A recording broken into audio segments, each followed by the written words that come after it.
Hörmətli izləyicilər, kanala abunə olub like etməyi unutmayın. Günün xəbərləri təqdim edir. Bakıda və Abşeron yarımadasında sentyabrın 30 bu axşamdan oktyabrın 1-i gündüzədək arabir yağış yağacağı gözlənilir. BİQ AZA xəbər verir ki, bununla bağlı Milli Hidrometeorologiya Xidməti məlumat yayıb. Bildirilib ki, yarımadanın ayrı-ayrı yerlərində yağışın qısa müddətli leysan xarakterli olacağı, şimşək çaxacağı ehtimal olunur.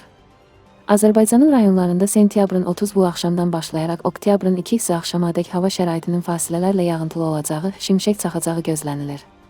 Ayrı-ayrı yerlərdə Qazax, Gəncə, Qarabağ və Şərqi Zəngəzur, Balakən, Şəki, Quba-Qusar, Mərkəzi Aran, Lənkəran-Astara yağıntıların leysan xarakterli intensiv olacağı, dolu düşəcəyi. Dağlıq ərazilərdə qara keçəcəyi ehtimalı var. Yağıntılı hava şəraiti ilə əlaqədar çaylarda sululuğun artacağı, bəzi dağ çaylarından qısa müddətli daşqın və sel keçəcəyi gözlənilir.